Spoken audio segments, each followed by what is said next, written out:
오늘 우리가 함께 나눌 주제는 하늘에 계신 우리 아버지라는 주제를 가지고 우리 함께 나누려고 합니다. 그래서 오늘부터 이 주기도문을 살펴볼 거예요. 이 주기도문은 정말 기도 중의 기도고 최고의 기도입니다. 왜 그런가 하면 예수님께서 친히 가르쳐 주신 기도거든요. 성경에 유일하게 주님이 친히 가르쳐 주신 기도. 그래서 우리는 주기도문이라고 하잖아요. 주님이 가르쳐 주신 주님의 기도다.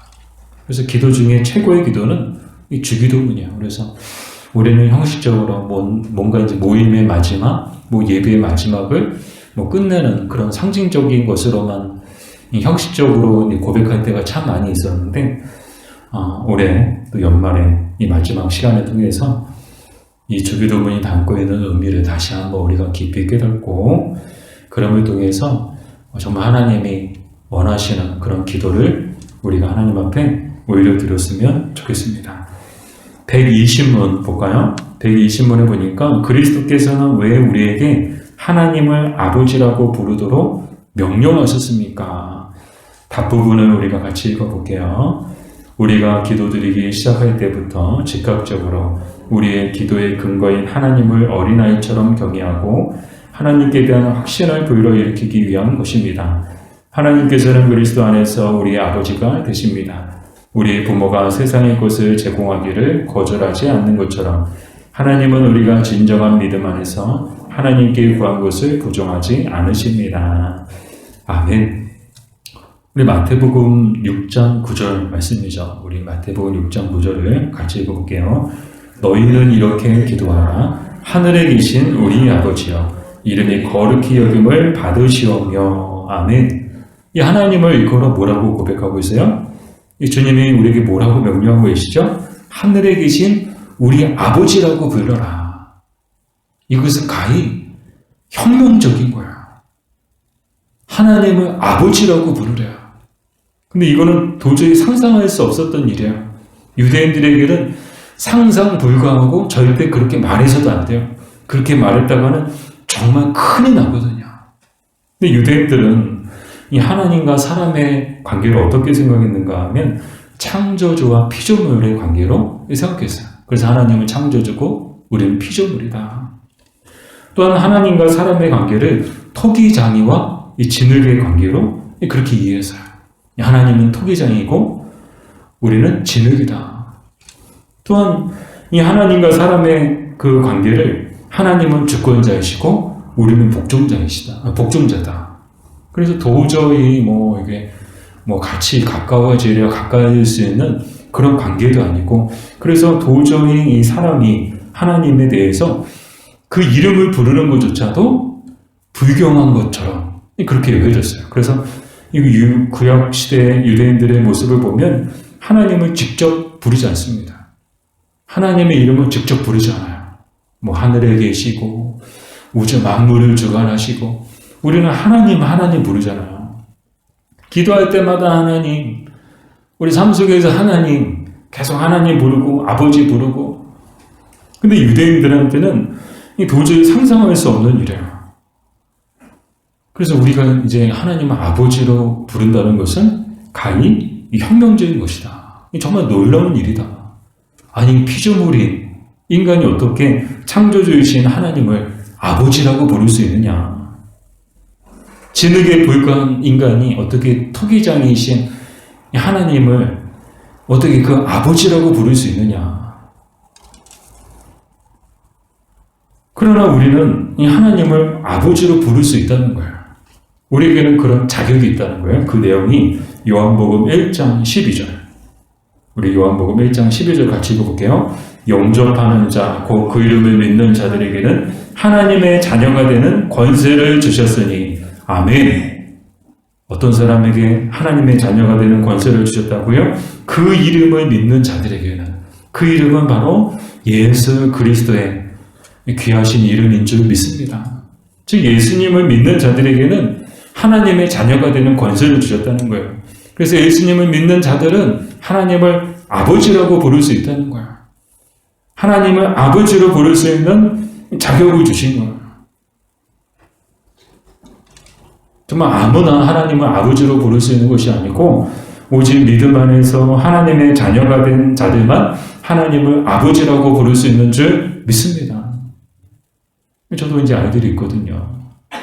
근데 막 나갔는데 제 생전 처음 보는 아이가 저보고 아버지 그러면 저 깜짝 놀랄 것 같아요. 내가 왜 네 아버지냐? 어이가 없고 황당할 것 같아요. 내가 왜 네 아버지냐? 죄송해요. 가끔 이제 뭐 마음에 안 드는 뭐 이렇게 결혼 배우자를 데리고 와서 막 이렇게 같이 인사를 시키고 막 소개를 할 때 이게 막 마음에 들 때는 그냥 아버님, 어머님 하면 참 듣기 좋은데 마음에 들지 않을 때는 막 탁 끊는다면서요. 내가 왜 네 아버님, 왜 내가 네 어머니냐? 근데 우리는 하나님을 아버지라고 부를 수 있다는 거야. 왜요? 우리에게는 그런 자격이 있다는 거야. 그 자격을 누가 주셨어요? 하나님이 우리에게 주신 거야. 근데 아무에게나 이 자격을 주신 것이 아니고 오직 그 이름을 믿는 자들에게, 예수 그리스도의 이름을 믿는 자들에게 하나님께서 하나님은 아버지라고 부를 수 있는, 또 하나님의 자녀가 되는 이 권세를 주셨다는 거예요. 사랑하는 여러분, 우리는 이 하나님의 자녀들인 줄 믿습니다. 그리고 하나님은 우리의 아버지이신 줄 믿습니다. 자, 우리가 하나님의 자녀라는 것은 또 어떤 의미를 갖고 있는가 하면요, 우리는 모두 한 가족이라는 거예요. 한 아버지를 모시고 한 아버지 안에 자녀들이라는 거예요. 우리는 모두가 다 한 형제요 자매인 줄 믿습니다. 교회도 그래요. 피 한 방울 섞이지 않았어요. 그러나 믿음 안에서 우리는 그리스도의 보혈이 우리 안에 흐르고 있는 줄 믿습니다. 그리스도의 피로 우리는 하나가 된 거예요. 한 가족이 됐고요, 한 형제가 됐고요, 한 자매가 된 줄로 믿습니다. 우리는 다 한 가족인 거예요. 한 가족. 이 안에서는 뭐 이렇게 장로님, 뭐 권사님도 계시고 우리 아이들이 있는데 다 우리 부모님 같고, 다 우리 형제 같고, 다 내 자식 같고, 그렇지 않나요? 저는 우리 신부전 집사님 뵈면 꼭 저희 어머니 뵈는 것 같아요. 꼭 저희 어머니 같아요. 연세는 아마 비슷하신 것 같기도 하고, 네. 그러다 보니까 꼭 이제 이렇게 어르신들 보면 꼭 제 부모님 같고, 또 아이들 보면 꼭 제 아이들 같고, 제 또래 또 우리 집사님들 또 뵈면 꼭 이제 형 같고 동생 같고. 왜요? 우리는 그리스도 안에서 한 가족이기 때문인 줄 믿습니다. 그리스도의 보혈이 우리 안에 흐르고 있는 거, 같은 피가 흐르고 있는 거야. 이거 얼마나 끈끈해요. 육체의 피보다 더 진한 것은 그리스도의 보혈인 줄 믿습니다. 육체의 피보다 더 능력 있는 것은 예수 그리스도의 보혈인 줄 믿습니다. 그러니까 이 예수 그리스도의 보혈로 우리는 하나가 된 거예요. 한 가족이 된 거예요. 한 아버지를 섬기는 한 가족이 되었다. 자, 그래서 오직 믿음으로 하나님의 자녀가 된 자들만이 이 하나님을 아버지라고 부를 수 있는데, 그럼 하나님은 왜 주기도문을, 기도에 대해서 가르쳐 주시면서 왜 하나님을 아버지라고 부르도록 명령하셨는가? 이것은 한마디로 이 기도의 대상이신 하나님께 대한 확신을 갖고, 그 확실한 믿음을 가지고 구하게 하시기 위해서 이 하나님을 아버지라고 부르도록 말씀하신 거예요. 그 내용이 로마서 8장 32절이죠. 우리 로마서 8장 32절 같이 읽겠습니다. 자기 아들을 아끼지 아니하시고 우리 모든 사람을 위하여 내주시니까 어찌 그 아들과 함께 모든 것을 우리에게 주시지 아니하겠느냐. 아멘.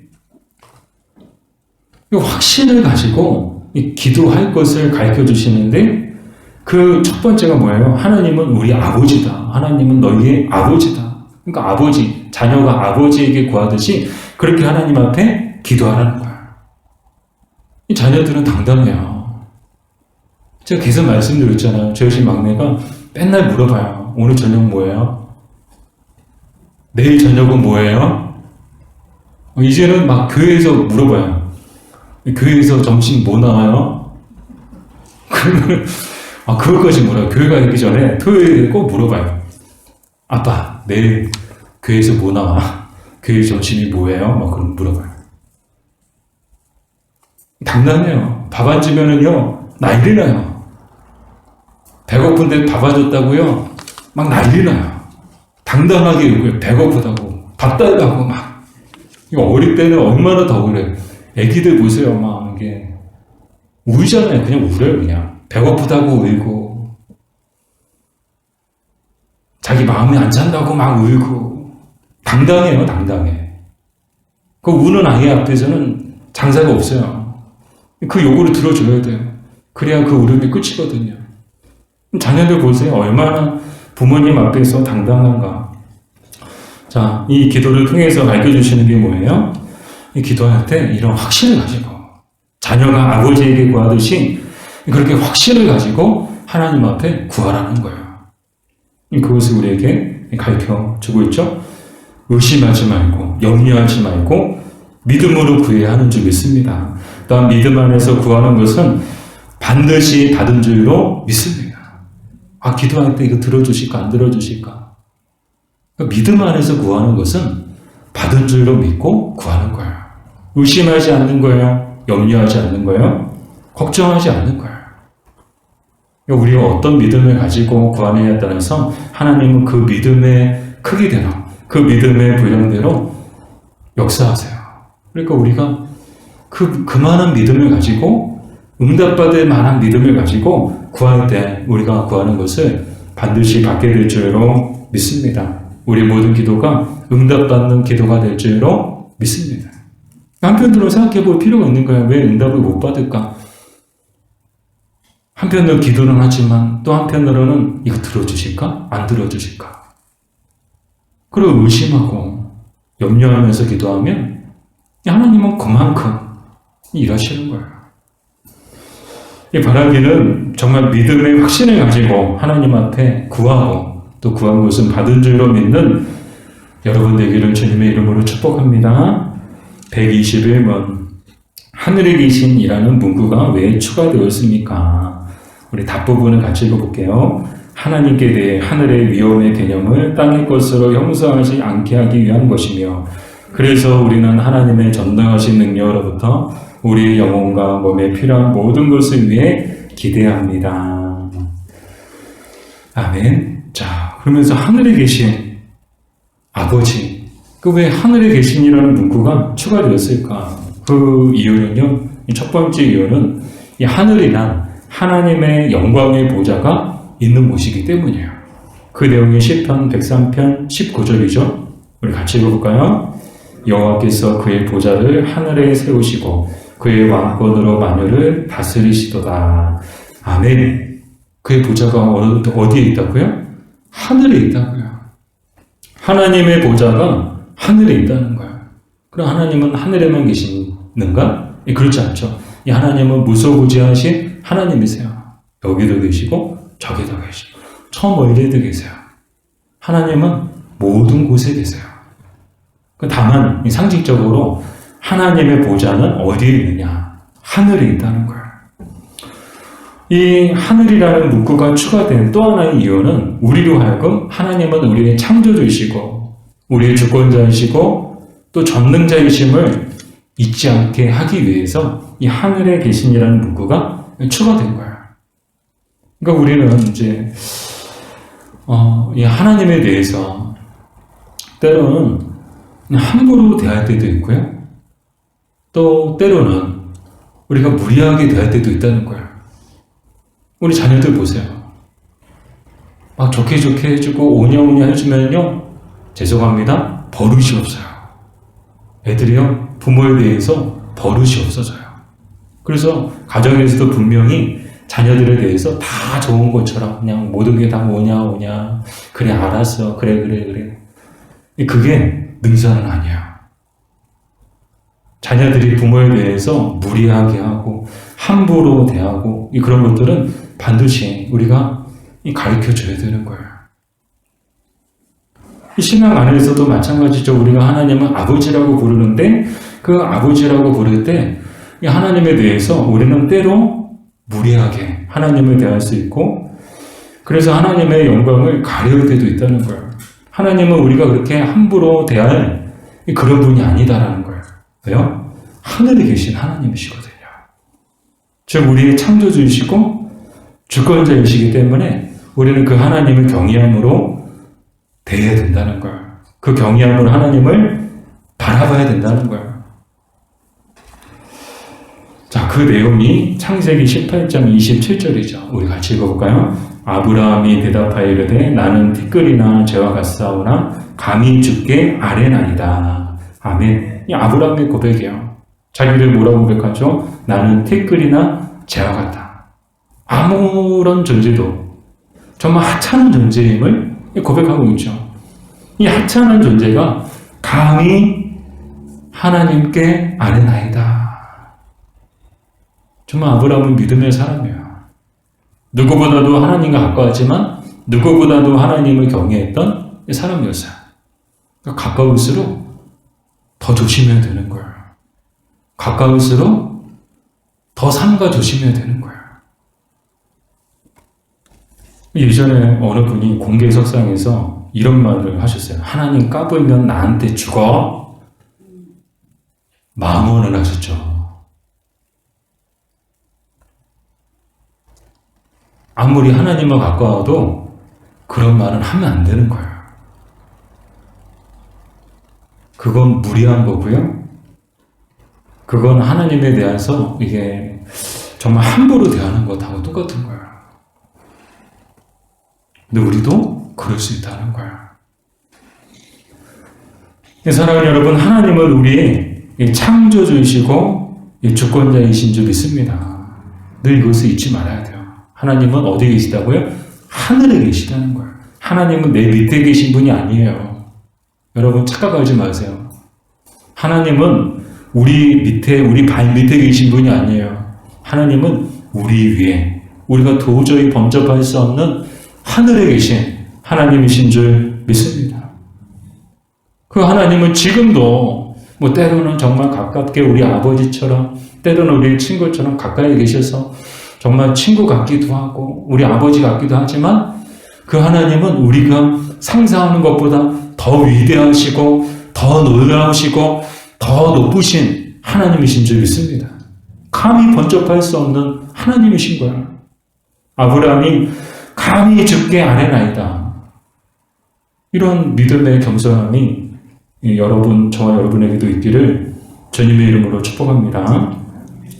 자, 마지막으로 122문 첫 번째 강구, 그것은 무엇입니까? 오늘 이제 첫 번째 강구까지만 살펴볼 건데요. 답부분을 같이 읽어볼게요.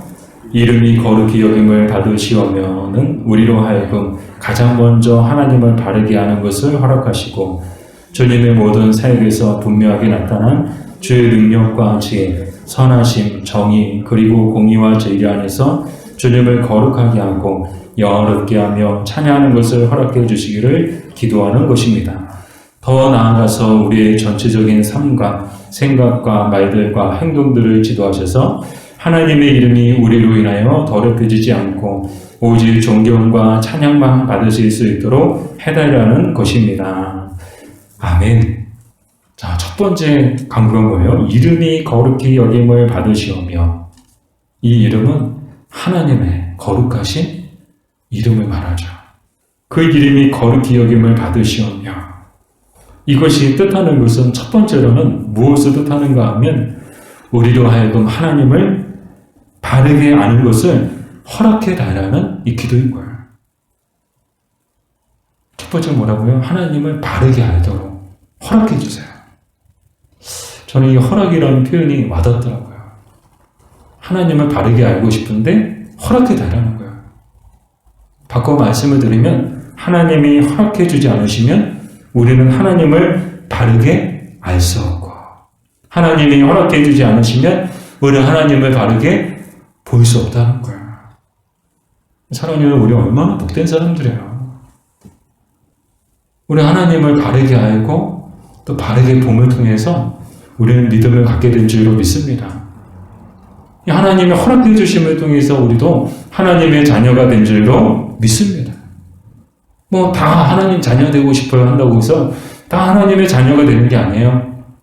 하나님이 허락해 주셔야만 우리는 하나님의 자녀가 될 수 있는 거예요. 자, 요한복음 17장 3절 말씀이죠. 같이 읽겠습니다. 영생은 곧 유일하신 참 하나님과 그가 보내신 자 예수 그리스도를 아는 것이니라. 아멘. 영생이 뭐라고요? 하나님과 예수 그리스도를 아는 것이 영생이래요. 영생. 알아야 믿고 믿어야 구원을 받고 구원을 받아야 영생을 얻게 되는 줄로 믿습니다. 그러니까 이것도 하나님 허락해 주셔야 되는 거예요. 정말 모든 것은 다 하나님의 허락하심 속에 있는 거예요. 우리가 숨을 쉬는 것도 하나님이 허락해 주셔가지고 오늘도 우리가 숨을 쉬고 있는 줄 믿습니다. 하나님이 허락해 주지 않으시면 우리는 숨을 쉴 수가 없는 거야. 너 여기까지 딱 하면. 저 오늘 이제 새벽기도 마치고 건강검진을 받고 왔거든요.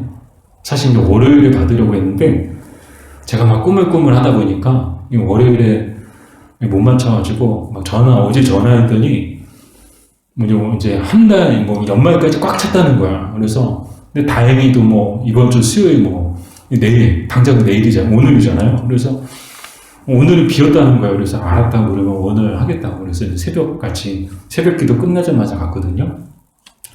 건강검진을 또 2년 만에 받는데 수면 내시경을 받았어요. 그래서 수면 내시경을 받았는데 수면 내시경은 참 기분이 묘하더라고요. 만약에 안 깨어나면 어떡하지? 안 깨어나면 어떡하지? 마취되는 순간까지 그 생각하면서 마취에 딱 하고 잠들었어요. 근데 웬걸요? 딱 눈이 떠지더라고요. 하나님 나를 살려주셨구나. 나에게 또 다른 삶을 허락해 주셨구나. 정말 그래요. 우리는 잠잘 때 당연히 내일 아침에 눈 뜨면 내일 아침에 뭐 해야지? 내일은 우리의 날이 아니에요. 하나님이 자다가도 거기까지 하면 우리는 가야 되는 거예요. 하나님이 허락해 주지 않으시면 내일은 우리에게 없는 날이에요. 지금 이 순간도 하나님이 우리에게 허락해 주지 않으시면 이 순간은 우리가 없는 거예요. 그러니까 지금 생각해보면 다 하나님이 허락해 주신 거예요. 가족도, 집도, 차도, 옷도, 건강도, 지혜도, 믿음도, 은사도, 재능도, 능력도, 교회도 다 하나님이 허락해 주신 것들이에요. 얼마나 감사해요. 이거 얼마나 큰 은혜예요. 정말 많은 것을 하나님이 허락해 주셨어요. 우리가 뭐라고 티끌과 재 같은 우리에게 하나님이 정말 놀랍도록 많은 것들을 허락해 주신 거예요. 직분도 허락해 주셨어요. 하나님이 허락하지 않으시면 사람이 아무리 세우려고 해도 안 되는 거예요. 하나님이 허락해 주셔야 직분자도 세울 수 있는 거예요. 다 허락해 주신 거예요. 저 역시도 이 앞에서 말씀을 전하는 것도 하나님이 허락해 주셔서 하고 있는 거예요. 하나님이 허락해 주지 않으시면 저는 이 자리에 설 수가 없어요. 이거 얼마나 감사해요. 그래서 이제 이름이 거룩히 여김을 받으시오며 그 첫 번째 의미는 하나님을 바르게 아는 것을 허락해 달라는 기도라는 거예요. 그러니까 우리가 예수님을 잘 믿고 싶어요. 하나님을 잘 믿고 싶어요. 그러면 첫 번째는 하나님을 바르게 알아야 된다는 거예요. 근데 그것은 하나님의 허락을 받아야 된다는 거예요. 그래서 이름이 거룩히 여김을 받으시오며 라고 기도하라는 거예요. 자, 두 번째 의미는 어떤 의미인가? 이름이 거룩히 여김을 받으시오며 라는 이 기도는 오직 하나님의 이름만 높임을 받으시고 하나님만이 영광을 받으시길 구하는 기도라는 뜻을 갖고 있습니다. 시편 115편 1절 말씀인데요. 우리 같이 읽어볼까요? 여호와여 영광을 우리에게 돌리지 마옵소서. 우리에게 돌리지 마옵소서. 오직 주는 인자하시고 진실하심으로 주의 이름에만 영광을 돌리소서. 아멘. 뭐라고 시편 기자가 고백하고 있어요? 우리에게 돌리지 마옵소서. 무엇을요? 영광을. 오직 주의 이름에만 영광을 돌리소서. 오직 주님만 영광을 받아 주시옵소서. 오직 주님께만 영광이 있게 하여 주시옵소서. 왜 그럴까요? 영광은 하나님의 것이기 때문이에요. 영광은 우리의 것이 아니에요. 영광은 사람의 것이 아니에요. 영광은 하나님의 것이에요. 그러나 이제 믿는 자녀들, 또 하나님의 자녀가 된 자들에게는 그 영광에 참여할 수 있는 은혜가 주어지죠. 그래서 우리가 뭐 영광받고 뭐 우리의 영광을 가지고 우리가 그 영광을 누리는 것이 아니고 하나님의 허락하심 속에 이건 역시 허락해 주시는 거예요. 그래서 하나님의 그 잔치에 초대받은 사람들, 또 허락받은 사람들만이 그 하나님의 그 영광에 참여할 수가 있는 거예요. 우리가 천국에 가서 영원한 생명을 누리며 살아갈 텐데 그건 역시도 하나님이 허락해 주신 사람들만이 그 영광에 참여함을 통해서 그 하나님의 영광을 우리도 누리게 되는 거예요. 자, 그러면 하나님의 이름을 높이고 하나님께만 영광을 누리는 그것은 무엇인가? 가장 먼저는 하나님은 예배를 통해서 하나님의 이름이 높임을 받으시고 가장 최고의 영광을 받으시는 줄 믿습니다. 정말 하나님의 영광을 가장 높여드리는 것은 바로 예배예요, 예배. 하나님은 예배를 통해서 최고의 영광을 받으세요. 가장 큰 영광을 받으세요. 뿐만 아니라 기도하고 찬양을 통해서도 하나님은 높임을 받으시고 영광을 받으시는 줄 믿습니다. 상식적으로도 그렇지 않나요? 뭐 예배 때 늘 부르는 게 하나님, 예수님, 성령님, 기도할 때도 하나님 찾고 그 모든 것들을 통해서 이 하나님의 이름은 높임을 받으시고 이 영광을 받으신다는 거예요. 마지막으로 이름이 거룩히 여김을 받으시며 이것은 우리에 의해 우리를 통해 거룩히 여김을 받으시길 구한다는 뜻을 갖고 있습니다. 마태복음 5장 16절이죠. 우리 같이 읽어볼까요? 이같이 너희 빛이 사람 앞에 비치게 하여 그대로 너희 착한 행실을 보고 하늘에 계신 너희 아버지께 영광을 돌리게 하라. 아멘. 자, 이제 기도, 예배, 찬양, 그것을 통해서도 하나님의 이름이 높임을 받으시고 하나님의 영광을 받으시죠. 그러나 거기서 끝나는 것이 아니고 이제는 우리의 모든 생각과 우리의 모든 말과 우리의 모든 행동을 통해서도 즉 우리의 삶 전체와 우리 존재로 인하여서 이 하나님을 영화롭게 할 것을 그렇게 하나님께서 우리에게 요구하고 계시죠. 그래서 우리의 그 존재 또 우리의 어떤 삶의 모습을 통해서 이 하나님의 이름이 높임을 받으시고 또 하나님의 영광이 나타나야 되는데 우리는 참 이 부분이 약한 것 같아요. 예배는 너무 잘 드려요. 기도 너무 잘해요. 찬양도 너무 잘해요. 근데 삶으로 우리의 모든 생각과 우리의 모든 말과 우리의 모든 행동을 통해서까지도 하나님의 영광을 나타내고 있는가? 입으로는 주의 이름을 고백하면서도 정작 삶으로는 주님의 말씀대로 살지 않는다면 그것은 하나님의 영광을 가리우는 것이다 라는 거예요. 더 나아가서 그런 모습은 자신을 속이고 남도 속이고 하나님도 속이는 그런 모습하고 똑같다는 거예요. 근데 성경에 보면 이 문맥, 이 마태복음 5장 16절에 그 문맥을 보면 바로 앞에 너희는 세상의 빛이다. 소금이다. 그렇게 말씀하시거든요.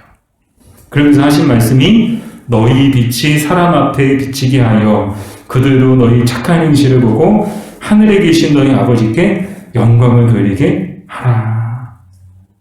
라고 말씀하시는 거예요. 사랑하는 여러분, 우리는 이 세상에 비치고 또 세상에 소금이어야 하는 줄 믿습니다. 그러니까 우리의 말과 우리의 모든 생각과 우리의 모든 행동들이 다 빛나야 된다는 거예요. 그래서 우리 그리스도인들은 정말 이 세상 속에서 빛나는 존재가 되어야 한다는 거예요. 생각도, 생각하는 게 참 빛난다. 말이 참 빛난다. 행동이 참 빛난다. 뿐만 아니라 소금 맛을 내는 그리스도인이 되어야 하는 줄 믿습니다. 다 썩었어요. 세상 온통 썩었어요. 썩어서 그 썩은 내가 진동을 해요. 그러나 그리스도인들은 참 다르다. 그리스도인들은 썩지 않았다. 이 바라기는 이 세상 속에서 빛나는 그리스도인, 소금 맛을 내는 그리스도인으로 사는 여러분 되기를 주님의 이름으로 축복합니다. 우리 옆에 분하고 있어요. 빛나는 그리스도인이 됩시다. 소금 맛을 내는 그리스도인이 됩시다. 바라기는 빛나는 그리스도인, 소금 맛을 내는 그리스도인이 되어서 하나님을 기쁘시게 하고 사람들을 행복하게 하는 저와 여러분 되기를 주님의 이름으로 축복합니다.